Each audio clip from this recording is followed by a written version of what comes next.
5 तक जा सकते हैं। तो हम लोग जो सीढ़ी का एंगल है वो हमारा सही रहेगा। उसके बाद में हमारा जहाँ पे वर्किंग प्लेटफॉर्म ये हुआ तो यहाँ से 1 मीटर ऊपर हमेशा होना चाहिए। अब मैं रनर से उतरूंगा तो मुझे पकड़ने के लिए कोई शायद जगह ना मिले, तो वो जो लैडर जो है हमारी लैडर का जो स्टेप है वही हमारा रनर जो है हमारे को पकड़ने के काम आता है और हम मूवमेंट करके प्लेटफॉर्म पे चले जाते हैं।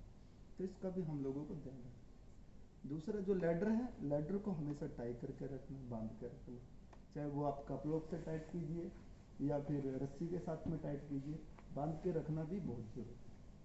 लेकिन सर गिरते हैं तो इंजरी कम हो सकती है, ये भी एक लोग है। आप यहाँ से गिरेंगे तो बस एक ही डायरेक्शन होगा आपका। अच्छा। या तो आपका ऐसे गिरोगे तो बाजू जाएगा, ऐसे जाएंगे तो सर जाएगा, ऐसे गिरेगे तो नेक जाएगा। लेकिन जब हम ऊंचाई से गिरते हैं तो आदमी क्रोल होता है, एक दूसरे मटेरियल के साथ में टकराता हुआ आदमी नीचे आता है, उसकी इंजरी मल्टीपल हो सकती है। यहाँ पे भी लग गया, यहाँ पे भी लग गया, सर पे भी लग गया, लेकिन हो सके उसका इम्पैक्ट कम हो, नीचे आने के बाद में उसका इम्पैक्ट और ज्यादा। तो ऐसा नहीं है कि कम ऊंचाई से चोट नहीं लगती है। अच्छा। 2008 के अंदर में 150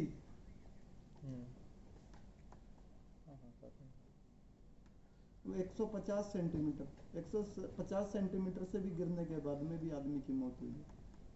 अच्छा। तो वर्क एट हाइट कम नहीं है। तो वर्क एट हाइट को कम करने के लिए हम लोग फॉल प्रोटेक्शन इक्विपमेंट का प्रयोग कर सकते हैं अपने आप को गिरने से बचाने के लिए। अच्छा। तो हम 150 चाय पी सेंटीमीटर लेते हैं, फिर उसका fall protection, full body harness, इसका नाम है FBSH, full body safety harness, full body safety harness. और ये देखो सर ने आपको बहुत ही हैवी और बहुत ही कॉस्टली फुल बॉडी हार्नेस आप लोगों के लिए प्रोवाइड किया है। क्योंकि ऐसा क्यों है? क्योंकि कोई भी कंपनी नहीं चाहती है, हर एक कंपनी को मालूम है कि मेरे इक्विपमेंट की कीमत आदमी की जान की कीमत से कम है। आपकी कीमत ज़्यादा है, इसलिए हमारे इक्विपमेंट की कीमत कम है। और इक्विपमेंट को सही तरीके से रख रखाव, मेंटेन, इस बेल्ट की लाइफ को बढ़ाता है और आपके क्वालिफिकेशन को बढ़ाता है। इसका रख रखाव आपके हाथ में है। अगर आप इसका रख रखाव उचित रखोगे तो इसकी तो लाइफ बढ़ेगी बढ़ेगी, आपकी क्वालिफिकेशन बढ़ेगी। हमारा भी रिस्क कम होगा ना, अगर पहनेंगे तो बाद में हमारी बिल्कुल यूज करने पे सही से काम बिफोर यूज का बात हो रहा है। और ये फुल बॉडी हार्नेस एक ऐसा है, एवरी टाइम्स जब भी आप पहन रहे हो तो इसको हमेशा आपको चेक करके ही पहनना। किसी ने चेक करके हैंग कर दिया, छोड़ दो, शाम को छोड़ के गए, सुबह में दूसरे ने डाला है, नहीं, या फिर कल मैं नहीं पहना था आज भी मैं ही पहन रहा हूँ, नहीं, हमेशा 2 मिनट भी नहीं लगता इसको चेक करने का। तो फुल बॉडी हार्नेस का सबसे पहले ये तो आपको मालूम है, हुक बोलते हैं इसको, चेक करना है। ये भी हुक है, लेकिन दोनों के हुक में फर्क है। ये भी हुक है, ये भी हुक है, फर्क क्या है? इसको बोलते हैं स्नैप हुक। ये ज्यादातर ये ऐसी हुक की बेल्ट आती है जो जब हमारा स्टेप बोल्ट है, जो टावर के अंदर में स्टेप बोल्ट है, उसके अंदर में हमने खाली चढ़ना है और नीचे उतरना है, दोबारा काम नहीं करना है, तो ऐसी स्नैप हुक बेल्ट का हम प्रयोग करते हैं। क्योंकि हम लोग क्या करते हैं, एक तो स्टेप बोल्ट के अंदर में डाल लिया, क्योंकि स्टेप बोल्ट वैसे एंकर पॉइंट नहीं है, ध्यान रखना। बिल्कुल, स्टेप बोल्ट कभी भी एंकर पॉइंट नहीं है आपके जो टावर के अंदर में लगा है। हाँ, लेकिन हम लोग उस पर ये इंश्योर हैं कि वो हमारा लोड ले लेता है, इसलिए हम उसका प्रयोग करते हैं। लेकिन टाइटनेस, उसका टाइटनेस, उसका एग्जामिनेशन, जब भी आप चढ़ते हो उतरते हो तो आप कंटिन्यू, आपके हाथ में जो बोल्ट लगेगा तो ढीला है तो आप उसको टाइट करो। सबसे पहले स्टेप बोल्ट को हमेशा टाइट कर दो। ये नहीं है कि मैं वापसी में काम खत्म करके आऊंगा तब नहीं, जाते वक्त चढ़ दो। हो सके आप लंच के बाद में आप ना जाए, दूसरा आदमी चला जाए, तो वही अनसेफ एक्ट है। आपने देख लिया, आपने छोड़ दिया तो दूसरे के लिए अनसेफ कंडीशन पैदा हो जाएगी। तो हम लोग जब भी ऐसा मिलता है तो उसको हमेशा सेट करो। तो या फिर हम ब्रेसिंग के अंदर में भी है, इसको सीधा हुक करके भी हम लोग ऐसा प्रयोग कर सकते हैं, लेकिन ये स्टैंडर्ड नहीं है। हम ऐसे करके लगाते हैं तो ये स्टैंडर्ड नहीं है। उसके लिए वो बोलता है कि हमेशा आप लाइफलाइन का प्रयोग करो या फिर डिसेंडर का प्रयोग करो, उसके साथ में आप प्रयोग करो। राउंड पाइप के साथ इसको लगा सकते हैं। लेकिन जो शार्प है, शार्प के अंदर में तो नहीं लगा सकते। जो टी चैनल्स हैं, हमारे चैनल्स हैं वो एक तरफ से, तो उसके ऊपर में जब लोड आएगा आदमी लटकेगा तो ये भी कट सकती है। बिल्कुल। तो ये पॉलीअमाइड रोप है। और दूसरा हमारा नाइलॉन रोप में आता है, तो इसको डबल लेनियार्ड फुल बॉडी हार्नेस बोलते हैं। डबल लेनियार्ड मीन्स 2 रस्सियों वाली। जी। ये 2 रस्सियों वाली हैं और ये दोनों सिंपल सी भाषा में बोले तो ये राम और श्याम 2 भाई हैं। ये कहते हैं कि आप हमारा प्रयोग कीजिए, आपको गिरने से बचाने की गारंटी हम लेते हैं। ये कहते हैं कि जब भी आप चढ़ो और उतरो, हम दोनों में से एक का तो हमेशा आपका लगा हुआ होना चाहिए। पहले क्या था कि पहले सिंगल लेनियार्ड की फुल बॉडी हार्नेस का प्रयोग किया जाता था। दिन भर आदमी ने बेल्ट पहन के काम किया, अभी काम खत्म हुआ, आदमी ने बेल्ट खोला, आगे में जाके काम करना शुरू किया। जैसे ही बेल्ट खोला और उसी समय आदमी का फाल हो गया, तो कोई फायदा नहीं है उसका पहनने का। तो ये कहती है कि अगर आपको हुक करने हैं तो एक निकालिए, आगे लगाइए, ये लग गया तो फिर इसको खोलिए, फिर आगे लगाइए। अगर जब आप इसको खोल रहे थे तभी आपका फाल हुआ तो कोई दिक्कत नहीं, ये फंसा ना आपका लोड ले। तो हमेशा फुल बॉडी हार्नेस को प्रयोग जब भी हम चढ़ रहे हैं, उतरते हैं, तो हमेशा हुक का प्रयोग हम लोगों को करना है। उसके बाद इसका जो थिम्बल्स है, ये एक इंडिकेटर का तरह भी काम करता है। जब ये ब्रेक हो जाता है, टूट जाता है, तो हम लोग मान लीजिए कि इसके ऊपर में हमने एक्स्ट्रा फोर्स डाला है, लोड डाला, तभी ये ब्रेक होगा। इस बेल्ट के अंदर में फॉल इंडिकेटर भी है, लेकिन ये भी अगर क्रैक हो जाता है तो ये फिर टूट जाता है, या फिर बेल्ट की इसकी लाइफ है, इसकी लाइफ खत्म हो जाती है, तो तब ये ऑटोमेटिकली भी क्रैक हो सकता है। तो अगर ये इसका कट जाता है तो इसका प्रयोग हमेशा सही मेंटेन करके इसको हम लोगों को प्रयोग करना है। अगर ये नहीं है इसके बीच में तो बेल्ट आपका यूज कर सकते हैं क्या हम बेल्ट को, या तो फिर उसको नहीं, फिर इसका आपने लेनियार्ड अलग से खरीदना पड़ेगा, ये लेनियार्ड अलग से आएगा। तो इसको भी हम प्रयोग करना है, चेक करना है। अगर टूटा है, डैमेज है, तो उसको इमीडिएटली आपको यूज नहीं करना है। उसके बाद में ये सर वो जैसा खराब होने के क्या कारण है मैक्सिमम? ओवरलोड के केस में तो, या फिर टाइम के हिसाब से?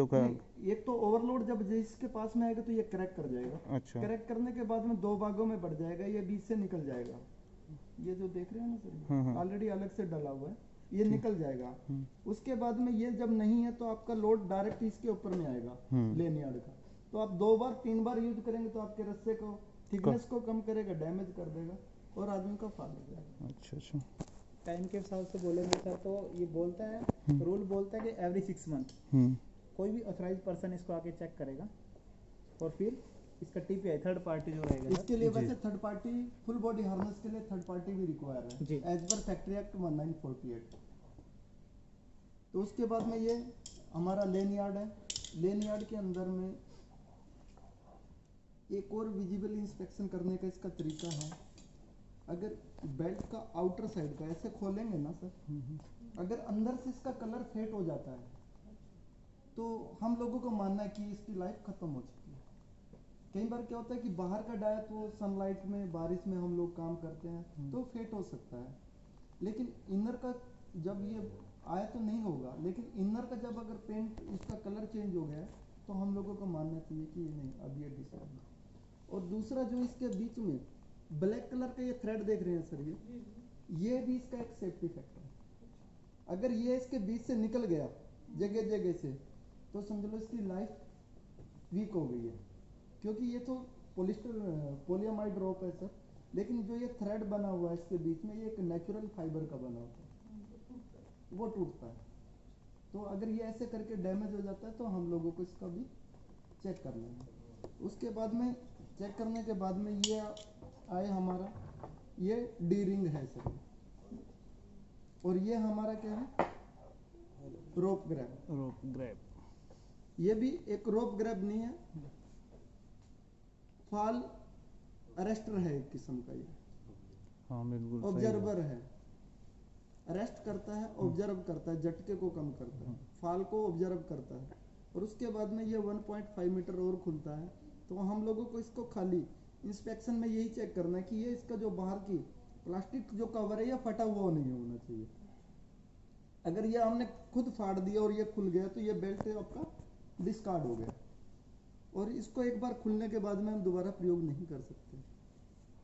ऐसा नहीं है कि हम सब इसको दोबारा लपेट दें और इसके बाद फिर इसके ऊपर में लेमिनेट करके पॉलिथीन चढ़ा के इसको बांध दें या वाइंडिंग वायर से बांध दें। नहीं, मान लीजिए अगर गलती से पॉलिथीन फाड़ देता तो खुल जाएगा। ये ये 1.5 मीटर खुल जाएगा। डैमेज है सर। और इसके बाद में ये फुल बॉडी हार्नेस आपका डैमेज और रूल तो बोलता है कि सर कोई भी किसी भी बेल्ट पे अगर आदमी झटके में लटक गया या कुछ भी दिक्कत होगा, उसमें झटका आ गया तो उसको यूज ही नहीं करना, डिस्कार्ड करना। उसके बाद ये है आपका, अच्छा, एक इसको बार बोलते हैं कार्बाइन। ये दो तरह के आते हैं, एक सेल्फ लॉकिंग आते हैं, एक स्क्रू टाइप आते हैं। इसमें ये स्क्रू टाइप है, तो ये हमेशा बेल्ट के अंदर में आपका लगा हुआ होना चाहिए और लॉक होना चाहिए। अगर आपने इसको ऐसे ही छोड़ दिया, गलती से कई बार कहीं से दबा और ये निकल गया, आपका एंकरेज अलग हो जाएगा और आपका फुल बॉडी हार्नेस अलग हो जाएगा, तो कोई बचा नहीं सकता। ऐसा भी नियर में हमने रिकॉर्ड किया है एक। तो इसको भी हम लोगों को जी। चेक करना है। हाँ सर, और स्टार्टिंग में मिला था सर बहुत टाइम पहले। उसके बाद में ये भी डी रिंग है। डी रिंग के अंदर में हमेशा इसको चेक करना बहुत जरूरी है, बाहर से नहीं, इसको घुमा के चेक करना। जो कुछ बेल्ट के अंदर में क्या होता है, डी रिंग जो है आपका वेल्डेड होता है, और ये जो है ये फोर्ज है, इसके अंदर में वेल्ड नहीं है, ये फोर्ज है सर। ये बहुत बढ़िया है, लेकिन अंदर में क्या होता है, कई बार पानी लगने के कारण, कुछ लगने के कारण जंग लग जाता है और धीरे धीरे फिर वो गलना शुरू हो जाता है। जैसे ही एक दिन पता लगा कि आपका डी रिंग से ही बेल्ट निकल गया, तो हम लोगों को इसका भी इंस्पेक्शन करना है। यह है इसका वैल्यू। ये कनेक्शन प्लेट आप सीधी सी भाषा में बोल सकते हो। अगर ये भी आपका डैमेज हो गया है, टूट गया है, तो इसका भी प्रयोग हम लोगों को नहीं करना है। ये हमारे दो काम आता है, एक तो हाइट के हिसाब से, संभाल के हिसाब से हम यहाँ से एडजस्ट कर सकते हैं इसको, और दूसरा हमारे जो जितना भी हमारी वेबिंग गई है उसको एक सेंटर ऑफ ग्रेविटी बनाने के लिए इसका मेन रोल है। इस मेन रोल के साथ में ये हमारा डी रिंग लगा है, तो हमारा जब भी फाल होता है आदमी आगे की तरफ में ही झुकता है, तो आदमी जब झुकता है तो उसकी सेंटर ऑफ ग्रेविटी, बॉडी का इधर का वेट सेंटर पे लेने के लिए आपके काम आता है। तो ये भी हमारा सही होना चाहिए। उसके बाद में जितना भी इसका स्टिचिंग, सिलाई, ये हमें चेक करना है। जितने भी इसके अंदर में बकल्स लगे हैं, इसको बोलते हैं बकल्स, ये हमेशा चेक करना है, टूटा हुआ, फटा हुआ, डैमेज, हैमरिंग के साथ में डैमेज तो नहीं हुआ, इसको चेक करना हम लोगों का काम है। और इसकी सिलाई हमेशा चेक करो, पेंट से, केमिकल से या फिर हमारा थिनर से डैमेज तो नहीं हुआ। रेडिएशन से ये डैमेज हो सकती है। जहाँ पे हमारा अल्ट्रासोनिक टेस्टिंग हो रहा है, अगर उसके संपर्क में ये बेल्ट भी आती है तो डैमेज हो सकती है। तो ऐसा हमारे को ट्रेनिंग्स के अंदर में बताया गया, गाइडलाइन बोलता है सर इसका। जब हम लोग जहाँ पे अल्ट्रासोनिक कर रहे हैं, रेडियोग्राफी जहाँ पे कर रहे हैं, तो वहाँ से हम बेल्ट को हमेशा दूर रखना चाहिए। उसका जो 10 मीटर 8 मीटर का रेडियस होता है तकरीबन, जब उसका रेज निकलती है, तो उसके रेडियस के अंदर में बेल्ट नहीं हो तो ज़्यादा बेटर। तो हम लोगों को इसको खासकर ध्यान रखना है। उसके बाद में बकल्स, ये सब कुछ चेक कर लिया। पे काम करने के लिए अलग से डिजाइन बेल्ट मिलता है सॉरी सर, जैसे न्यूक्लियर पावर प्लांट होता है, उसमें तो रेडिएशन का खतरा सर अभी डिजाइन का बात करेंगे तो ये हमारा एच टाइप बेल्ट है सर, एच टाइप बेल्ट, ठीक है सर। और अगर हम टावर में या कुछ अदर हर एक के लिए अलग अलग रहता है सर। टावर के लिए हमारा वाई टाइप रहता है सर, जिसको हम इधर से भी और पीछे से भी दोनों तरफ से हुक करके चल सकते हैं सर। जी बिल्कुल तो अलग टाइप का ये रहेगा जो सर बेल्ट है, इसको एक ऐसा बनाया गया कि मल्टीपर्पज बेल्ट है सर। ये हमारा बोल रहे ना रेडिएशन से सर देखिए एच करना चाहिए। अच्छा, अगर ये आपके हाथ को टच करता है तो ये सही है, अगर ये नहीं कर रहा है तो बेल्ट में कुछ ना कुछ कमी है। बेल्ट यहाँ से ना ज़्यादा टाइट होनी चाहिए ना लूज होनी चाहिए। आपकी 4 उंगली खाली घुमा के देखिए, अगर अब घूम रही है तो सही है। अगर ढीला रहेगा तो आदमी का फाल होगा तो आदमी के लिए हाइड्रोसिल को दबा देगी, आदमी की जान पक्की जाएगी। तो इसलिए बेल्ट को पहनना, जितना इसको चेक करना जरूरी है उससे ज़्यादा जरूरी पहनते समय और खुद को कंफर्टेबल महसूस करना एक बहुत बड़ी जरूरी बात। तो बेल्ट हमने पहन लिया तो हम लोग जाकर ऊंचाई पे काम कर सकते हैं। लेकिन अब दूसरा क्या है कि हम लोगों को कुछ काम करना है। टावर के ऊपर में मेरे को 32 मीटर हाइट का मेरा टावर है, उसमें दिन भर आना है, 4 बार चढ़ना है, 4 बार उतरना है। अब मैं हर बार में मेरे को बोला गया कि फुल बॉडी हार्नेस को फंसा के मैं रखूं। अब मैं बार बार निकालूंगा, लगाऊंगा 2 बार के बाद दोपहर में फिर चढ़ा, फिर नेग्लिजेंसी करूंगा, साफ कोई नहीं देख रहा, चढ़ नेग्लिजेंसी हो जाती है। तो उस नेग्लिजेंसी को रोकने के लिए हमारे पास में वर्टिकल लाइफ लाइन है और रोप ग्रैप है, उसका हम प्रयोग कर सकते हैं। तो इसको बोलते हैं हम पोलियामाइड रोप है ये, लेकिन इसको लाइफ लाइन भी बोल सकते हो आप अपनी भाषा के अंदर में। ये पोलियामाइड रोप है, ये इसका स्नैप हुक है। इसको जाकर हम लोग अब बोलेंगे सर ये कैसे करेंगे। देखो इसका काम तब है जब मल्टीपल आदमी को आना है और मल्टीपल आदमी को मूवमेंट करना है। अब टावर के ऊपर में एक आदमी गया और वही आदमी नीचे उतर गया। अब बोले कि सर इसका फायदा तो कुछ नहीं हो, जाते वक्त ले गया था, मैं आते वक्त में लेके आ गया। लेकिन नहीं, आपको लगे कि थोड़ी देर के बाद में 4 आदमी को और जाना है या फिर कल इस टावर के ऊपर में हम लोगों को काम करना पड़ सकता है। तो जब आदमी जाएगा अपनी फुल बॉडी हार्नेस को हुक करते हुए जाएगा और अपनी फुल बॉडी हार्नेस के अंदर में इसका एक सिरा एंकरेज करते हुए ले जाएगा और उसके साथ में अपना एक ये रोप ग्रैप इसको लेके जाएगा। ऊपर में गया आदमी ने जाते ही सबसे पहला काम क्या किया, लाइफ लाइन को बांध दिया। लाइफ लाइन जब भी बांध रहे हो तो कोशिश करो कि जो एक तो राउंड वाली शेप जो है वहां पे बांधो तो ज्यादा बेटर है, और इसके नीचे में कुछ पैकिंग देकर रस्सी कटे ना, ताकि क्योंकि लोड जब भी आदमी को आना है जाना, लोड इसी सिरे पे जाएगा जो ऊपर में होगा। तो इसको हमने प्रोटेक्ट करके बांध देना है। बांध देने के बाद में 2-3 तरीके यूज कर सकते हैं आप। ये भी एक 2 बार राउंड किया, सीधा इसमें जाके हुक कर दिया, ले लिया। अगर आपको लग रहा है कि नहीं यार ये बहुत फंसाने की कोई जगह नहीं है, सीधा नोट भी मार सकते हो, कोई दिक्कत नहीं है, उसका भी हम प्रयोग कर सकते हैं। ये बहुत तरीके से काम आती है, रेस्क्यू करने के लिए भी काम आती है, कैजुअलिटी को नीचे उतारने के लिए भी काम में आती है। इसको बहुत जगह पे हम इसका प्रयोग कर सकते हैं, इसीलिए इसका नाम है लाइफ लाइन, जीवन रक्षक रेखा। कॉलिंग के हिसाब से दिया 30 मीटर के हिसाब से। बिल्कुल सर। तो इसका हम प्रयोग कर सकते हैं। कैजुअलिटी नोट मार लो, इसमें से आप क्षणबंद मार लो, जो जितने भी नोट्स का बहुत महत्व है हमारे कंस्ट्रक्शन साइट के ऊपर में, रनिंग प्लांट्स के अंदर। तो नोट के बारे में भी सीखना बहुत जरूरी है। जब मौका मिलेगा तो नेक्स्ट टाइम आपको सिखाएंगे, जितनी मैं जानता हूँ। बेसिकली 8 से 9 नोट हैं, लेकिन कभी कभी मौका मिलता है मेरे को भी जाने के लिए, तो इसके बाद बिल्कुल आपको सिखाएंगे। तो हम लोग जब गए, जाने के बाद में मैंने अपना क्या किया, लाइफ लाइन को ऊपर में बांध दिया। बांधने के बाद में नीचे में कोई आदमी है तो और बढ़िया है, उसको जाकर बोल्ट के साथ में, बोल्ट के बीच में स्पेस है या बोल्ट की लेग जो है, लेग के साथ में टाइट करके बांध दे। खाली ये जो सैक है ना, इतना ही होना चाहिए आपका, कि आपको फ्रीली इधर से उधर जा सके बस।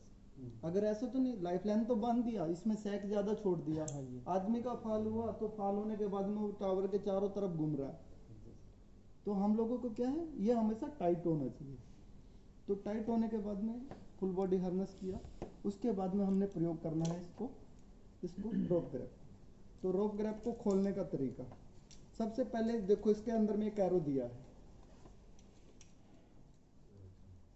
ये क्या कहता है कि ये जो सिरा है हमेशा ऊपर रहेगा, जो एरो का निशान है ये हमेशा ऊपर रहेगा। अगर इसको दूसरी तरीके से आपने लगा दिया तो कभी भी आपको अरेस्ट नहीं करेगा ये। इसको क्या रोप ग्रैप क्यों बोलते हैं, ये रोप ग्रैप अरेस्ट रहना।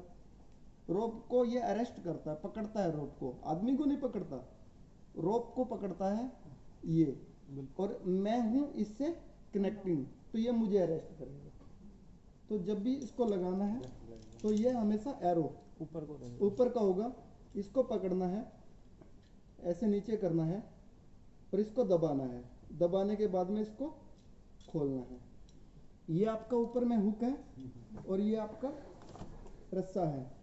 इस रस्से के साथ में इसको डालना है और लॉक करना है।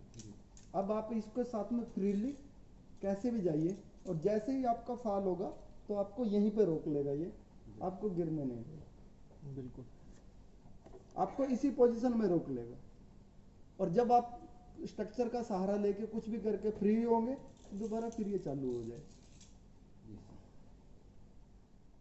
तो हम लोगों को इसको कनेक्ट करना है जब भी, तो आपकी फुल बॉडी हार्नेस जो है, फुल बॉडी हार्नेस का फ्रंट का जो डिजाइन है, ये जो दिया है इसके अंदर में अपनी फुल बॉडी हार्नेस के इसमें कभी भी हुक के साथ इसको यूज नहीं करना है। इसको जब भी ये यूज करना तो यहाँ पे इसके अंदर में फुल बॉडी हार्नेस का नहीं प्रयोग करना, इसके हुक को इसको नहीं हुक करना है। नहीं सर, लेनियार्ड को आप फ्रंट में रखना है, लेनियार्ड को हमेशा रखना है। कोई भी आदमी एक बेल्ट पहन लो उसको अच्छे से। अरे वाह, अब इसमें टाइटिंग उसको बताइए ताकि ये पावर ग्रिड के सब जगह जा सके ये, ठीक है सर। तो एक लेनियार्ड की तरह का ही होता है क्योंकि कई जगह लोग काम करते हैं दिमाग में। इधर में फंसाने के बाद में मैं उसके ऊपर में पाँव रख लेता हूँ और मैं दिन भर चाहे मैं खड़ा रहूँ, मुझे प्लेटफॉर्म मिल गया ना सर, निकल गया ना तो समझ लो कोई लटक गया है इससे। अच्छा वो खुल जाएगा। हाँ, ये टैग आप मैन्युफैक्चरिंग इंस्पेक्शन बोल सकते हैं सर, ये मैन्युफैक्चरिंग इंस्पेक्शन भी बोल सकते हो। अगर ये निकल गया हाँ। तो समझ लो इसका ये कोई ना कोई अरेस्ट हुआ है और इसीलिए इसमें से टैग निकल गया है। अभी आपने देखा होगा सर, आजकल जो ये जियो का फ़ोन है ना सर, वो इसको चेक करने के लिए क्या करता है, हम कभी भी इसके केयर में जाएंगे, अगर इसके अंदर पानी वगैरह कुछ घुस गया ना तो अभी इंडिकेशन दिया है सर, एक वाइट वो लगाया हुआ है सर अंदर, जैसे ही पानी गिरेगा तो रेड हो जाएगा। तो सेम ये भी ऐसे ही दिया है इसमें। अच्छा, हाँ, टाइटिंग नीचे ज़्यादा लग नहीं रहा है सर? हाथ ऐसे ही नहीं जा रहा, लग रहा है नहीं सर, हाँ, रियल में गलत है सर। हाँ, हाँ सर। अभी देखो दो चीज़ हैं। पहले ये जो चीज़ है कभी भी आपके पेट पे नहीं आना चाहिए, ये हमेशा कहाँ पे होना चाहिए, आपकी चेस्ट के ऊपर में। ये बेल्ट अगर चेस्ट पे है और आदमी, सबसे पहले आदमी का हार्ट ही तेज दौड़ता है कि वो साल मेरे साथ क्या होगा। और ये जो बेल्ट अगर आपने टाइट बांधा है, जब आप हिलोगे, दबाएगा, खोलेगा, तो ये बेल्ट आपको सीपीआर का काम करता है, अलर्ट देता है ना। जैसे, क्योंकि सीपीआर में हमने क्या करना है, हार्ट को दबाना है, छोड़ना है सर, यही करना है ना। अब जितनी बार मैं हिलूंगा उतनी बार मुझे ये बेल्ट रिलैक्स महसूस करेगी, मेरे को सीपीआर देने का काम करती है। ऐसा नहीं कि वो आदमी की जान बचा देगी, लेकिन ऐसा हमारे को गाइडलाइन में बोला है कि अगर सही तरीके से पहना है तो आपके हार्ट को बीट को बढ़ाने से रोकती है बेल्ट। तो हम लोगों को इसको जब भी पहनना है चेस्ट के हिसाब से, ये अगर एडजस्ट नहीं हो रहा तो इसको हम एडजस्ट कर सकते हैं। ये मैंने चेक किया, उसके बाद में ये मेरा डाउन है, ये मेरा अप जाना चाहिए, तो इसके अंदर में हमें राइट करो शोल्डर से।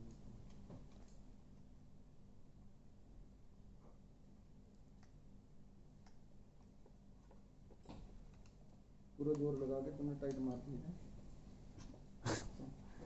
इस और भी से करो थोड़ा सा। साइड बंद है जो दिखे से ना। लास्ट में लेके नहीं जाना इसको।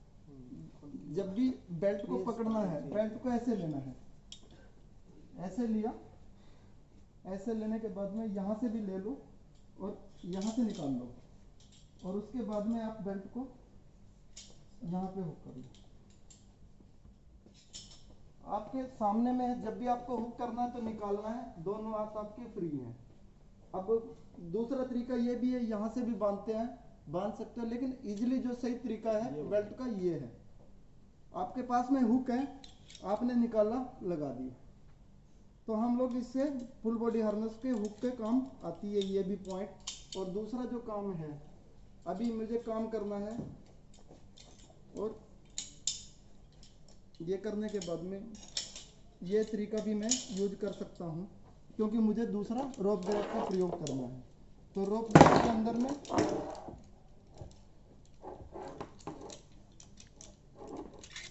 सबसे पहला काम, लाइफ लाइन को बांध गया, पकड़ना सर।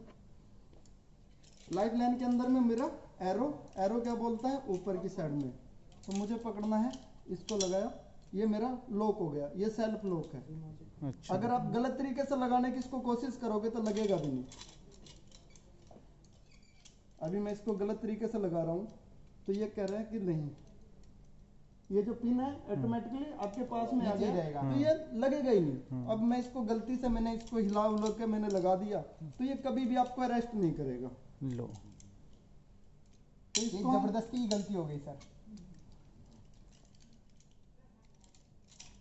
तो इसको जब भी लगाना है एरो के हिसाब से हमने लगाना है, और इसका लगाने का राइट ये है, ये सेल्फ लॉक है। उसके बाद में ये जो है आपका, हमने इसको लगाने के लिए कुछ कहते हैं कि बैक साइड से भी हम प्रयोग कर सकते हैं, बैक साइड से भी आप इसका प्रयोग कर सकते हैं। आपका ये डीरिंग यहाँ पे लगा के भी हम लोग इसका प्रयोग कर सकते हैं। ये मेरा लाइफ लाइन पड़ा है, मैं ऊपर में जा रहा हूँ आ रहा हूँ, किसी तरह की कोई दिक्कत नहीं, फॉल होगा तो मैं नीचे में गिर जाऊंगा। लेकिन दूसरा कहते हैं कि अगर आपने फ्रंट साइड से इसको लगाना है तो फ्रंट साइड में लाइफ लाइन आपके दोनों टांगों के बीच में होनी चाहिए। अच्छा। फ्रंट साइड में दोनों टांगों के बीच में ये आपका लाइफ लाइन, और दोनों टांगों के बीच में लगाने के लिए इसको सीधा ये और ये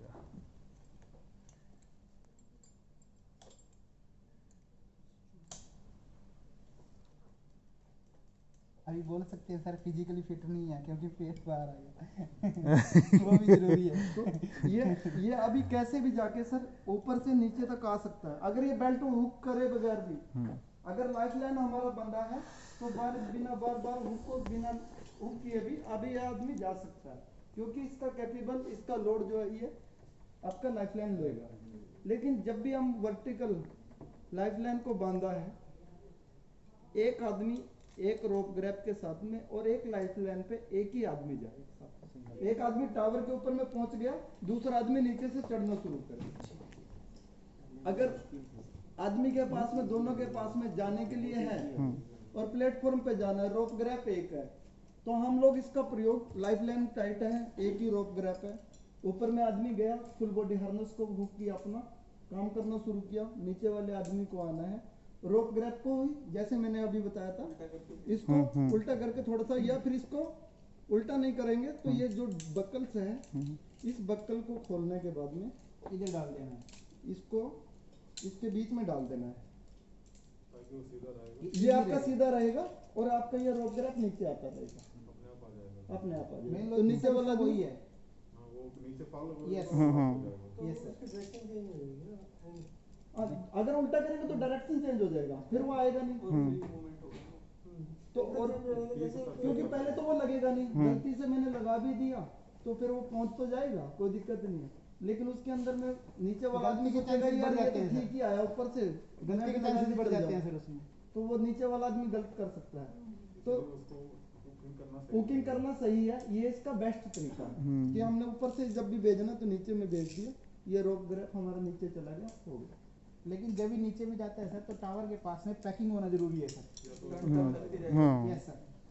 तो इसको पैकिंग जरूरी है। स्टेप बोल्ट है हमारे, स्टेप बोल्ट के साथ में मैंने बांध दिया सर, ऊपर में लाइफ लाइन बंधा है, अब मैं स्टेप बोल्ट को पकड़ के जा रहा हूँ, बीच में मेरी लाइफ लाइन है और मेरा रोप ग्रैप लगा है। अगर गलती से कोई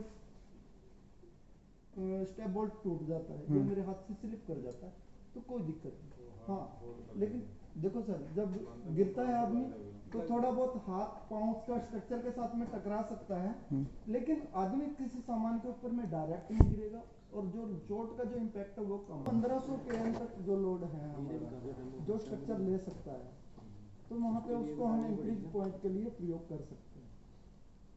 उसमें तो हमको ये मिला नहीं, एंकरेज पॉइंट, वो टावर को यूज कर सकते हैं। हाँ, टावर का यूज कर सकते हैं, या फिर आपके साथ में मान लीजिए इधर में मजबूत स्ट्रक्चर्स है, क्योंकि जो परमानेंट है आपका, जो वेल्डेड है, वेल्डेड के साथ में आप प्रयोग करना है। ये आपका फुल बॉडी हार्नेस का, ये मैन्युफैक्चरर ने दिया है सर इसका 100 kg, लेकिन हम लोग भी कहते हैं कि 130 kg तक ये लोड लेता है।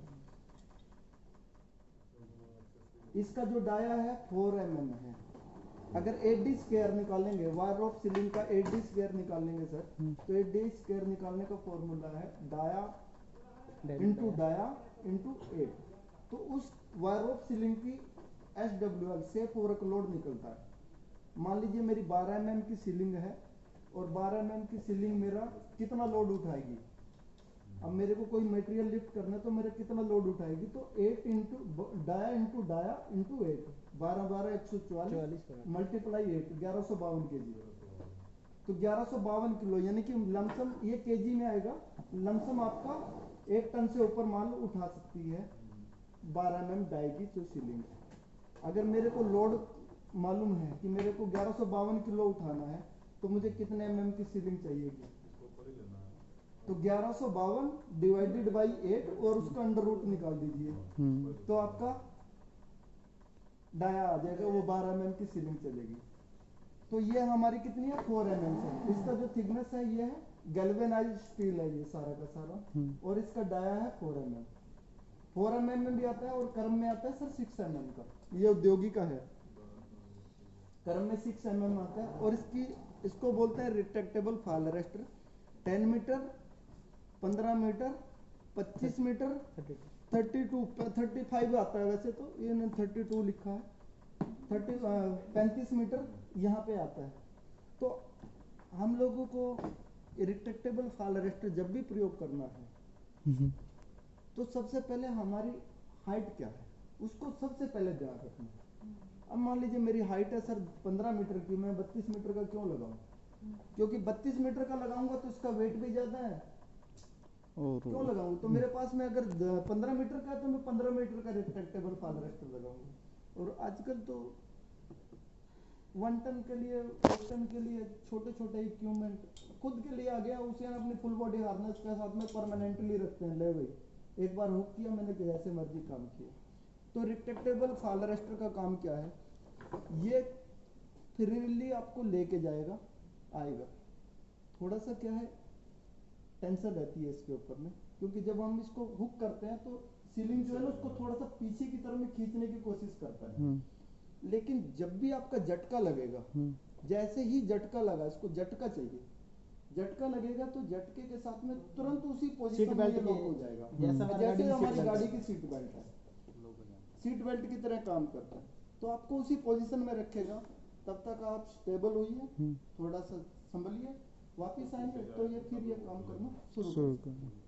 तो रिट्रैक्टेबल फॉल अरेस्टर को जब भी ये खराब होता है, इसके अंदर में होने वाली गलतियों के कारण ये इक्विपमेंट खराब होता है।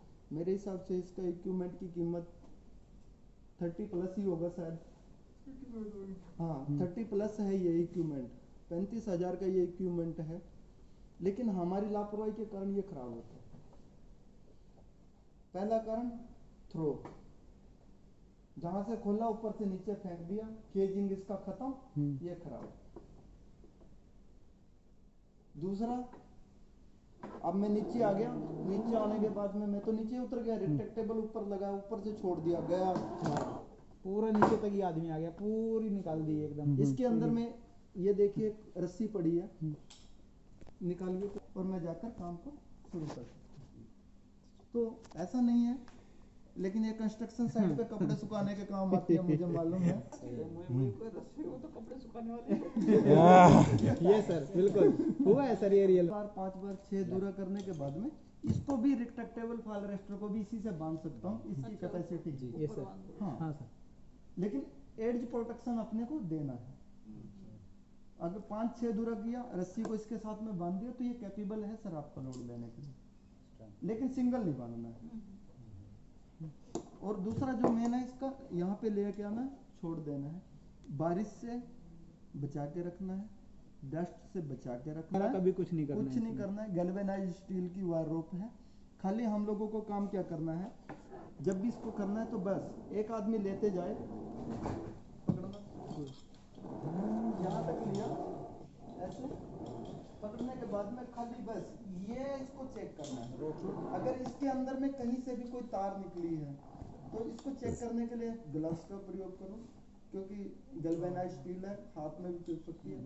अगर इसके अंदर में कहीं से ऑल ओवर रेक्टेबल फॉल अरेस्टर के अंदर में 10 वायर अगर इसका टूट गया है, पतली पतली 10 वायर टूट गई है, तो ये आपका इक्विपमेंट इसका है। दूसरा, कहीं पे दबाव में आ गया, दबाव में आने के बाद में इसमें ट्विस्ट हो गया और ये बार बार झटका कर लेने के बाद में ये नहीं खुल रहा है, ये सेम ऐसे ही बना रहा है, ऐसी ही बनी रही है, या बढ़ के जिसके अंदर में आ गया, तो हम लोगों को इसका प्रयोग नहीं करना है, इसका खासकर ध्यान रखना। तो इसका काम मेन मकसद है, यहाँ पे गया आदमी आ रहा है जा रहा है, थोड़ा दबाना, हाँ आ रहा है जा रहा है, कैसे भी करके काम कर रहा हूँ मैं, ऐसे जा रहा हूँ, फिर मैं नीचे में आया, फिर मैं इधर गया, कैसे भी हो, जैसे मैं काम गया झटका, अरे रोक दिया। झटका लगा तो मेरे को बस इसी पोजीशन में रोका, मैं रिलैक्स होऊंगा और फिर ये काम करना शुरू करो। हाँ। तो ये एक फॉल प्रोटेक्शन इक्विपमेंट बहुत ही बेहतरीन इक्विपमेंट है। सिर्फ इसको हैंडलिंग करना और काम खत्म होने के बाद में कर रहे हैं। जैसे हम टावर इरेक्शन करते हैं तो डेली यूज होता था, तो हम लोग 1 टाइम्स में जाके उसको भेज देते थे, वो मेंटेनेंस करके आ जाता था। तो